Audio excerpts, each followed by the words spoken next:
go.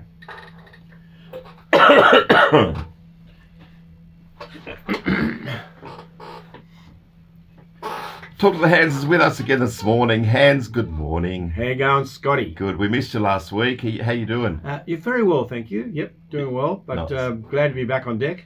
Yeah, we missed you. I think all of Hobart missed you. They're like, where's Hands? We need Hands. Oh, that's very kind of you to say it, Scotty. What are we talking about today? Well, I want to talk about the thing. When I do the therapy in my room, there are some things. Sometimes, as therapists, we get affected by, the pain that people express in the room. So someone's really hurt. So, if you're a good therapist, you allow that to sort of affect you. You don't want to sort of just. You don't want to be stonewalling. No. There's got to be some feeling there, isn't there? Yeah, that's right. And so affairs can often cause that. So someone's really hurt because the other partner had an affair. But the one that really stands out for me, and it's sometimes very hard for me to hold back the tears, is if I have a woman who is in the room and she wants to have a child. Now, she's in her early 30s. The relationship's not going well. So she fears that she may not become pregnant. And then she's got to sort of calculate it and go, okay, we definitely need to work out on this relationship because I really want children. Because if it doesn't work, that means I've got to leave current partner, find a new one, and then I'm coming up to about maybe 34. And then I'm going to find someone who wants a child or children. Then I might be 35, 36, and the body clock is ticking, and I really wanted to have children in my early 30s, not in my late 30s. Yeah. And it's just so painful. And every now and then I come across these situations where, it's just so painful for the women who wanted to have children. And what's happening today is because women are sort of, they're in their careers and relationships. Get married later. Yeah, 28, sometimes 26 is the average. I know lots of women that have been married in their early 30s, kind of worked up until then, and then all of a sudden they want to get married. Yeah, and then all of a sudden they want children. But if the marriage is not going well, then they come to see me, and I kind of try and help them out as much as I can. And on the other side of that is that the males then go, well, if this relationship's not going well, then I don't want children because we might have children, but then 2 or 3 or 4 or 5 years down the track, she'll leave me anyway. And then I'm in a situation where I'll lose my house, and then I've got to pay child support. So the guys are also very wary of maybe not being involved in having children. Yeah. That is heartbreaking, isn't it? That's really heartbreaking. Yeah. You're exactly right, but it's because we've delayed everything. Now, of course, the generation before, most women had their children in their early 20s. My daughter got married at 19. I was like, that's young. That's young. but they're doing great. Yeah. Yeah, I mean, the ones that do marry young and have stability and a good partnership, but the ones that get married young obviously are not sort of investing in a career, and they're not having, the time where they've got money and they can do the travelling things. So it really becomes a priority thing. The thing about children, though, is that you can work and save up and go on trips and things, but you can't always just decide, I want a child now, because you're actually dependent on the body clock, all sorts of other things. And then if you can't have a child, say, in your early 30s, say you do decide to have a child in your early 30s, you can't get pregnant, then you've got to go into an IVF program.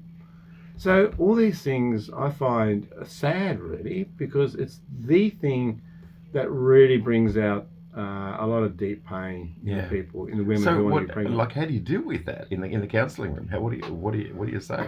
Well, you can only try and encourage. So it's my job actually to make sure that they feel safe in the relationship, so that the relationship is good enough, or they can see that there's hope that we can work things out, and so the relationship is strong enough for us to be parents, so a mum and a dad, and have children. So that's my role. But the role that I think some of the listeners could have is that if you meet such people, they really need encouragement. Because what happens in some of these situations is that the friends of one or the other partner is actually not supportive. I'm afraid on the male side, you'll get men saying, "Mate, you know, you got to be careful. Like, you know, you'll lose If you everything." have kids with her, you're going to be paid for the rest of your life Like, for that. But, yeah, that's right. And men are, and you know, all this guy's got to do is meet one or two males who are now paying child support and have lost everything, and they'll actually be quite a strong negative force on this guy who's saying, "Look, you know, the marriage is not going too good, but you know, my wife really wants to have children." And so what happens then is that they'll feed that negative thing, like be careful.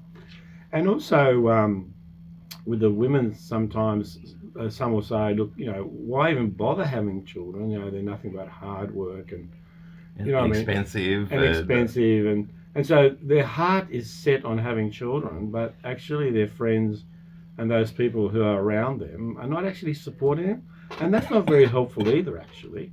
In these situations. So my thing today would be, look, if you know someone who's a couple who desperately want children, try and support them as much as you can. Validate their emotions, you know, put your arm around them if they're really sad. If you feel like, you know, they're overdoing the sadness part, don't go down there, because people really feel deeply hurt if they can't have a child. And the other thing is, I often ask the women, what's your story? You know, because when did you first think about having children? And they'll tell me, when I was a When I was 4. When I was 4, When I was 5, I'd always hoped that I'd have children, you know, sometimes, at least by the time I was 26, 27, 28. So some have that. Didn't happen. Now they're 31, 32, 33. The marriage is not going good. The relationship's not going well, you know, and they're really feeling it. And there's a lot of hope stripped out of that, isn't there? You know, it's like where's the hope in that? That's a very good word, actually. Yes. If there's not much hope, it causes a great deal of pain, actually. And I think what happens nowadays, of course, is that some women will go, well, you know, I'm going to have to get IVF or artificial insemination because I need a child, and if I haven't got a husband, well, I'll just have one without one. Yeah. That's also happening. That's not the ideal situation. Not everybody, you know, most people like to have supportive, loving, caring partner in that sort of a situation. So, you know. Yep. So out there, if you know anybody who's in this situation, just support them as much as you can.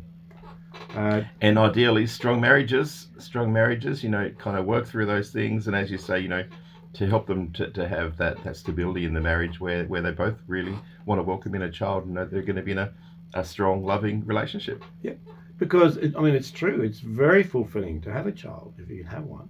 And I really feel sorry for those who can't have children. I mean, that's another whole gamut of pain and sorrow that people carry, you know, because they've really wanted one, but they can't have them. It's a sad thing. So if you meet people in those situations, just be gentle with them. Show a lot of compassion. Yeah, show a lot of compassion, patience, support them. And point them towards hands. Well, I don't know, maybe. But like I said, it's the one thing that I find the most painful in the room. It's one of the saddest things that happens. Hey, thanks, Hans. We'll see you next week. Pleasure. Beautiful. Yeah, I think that went right, didn't it? Yeah, that was good. All right, now I've just got to, because we're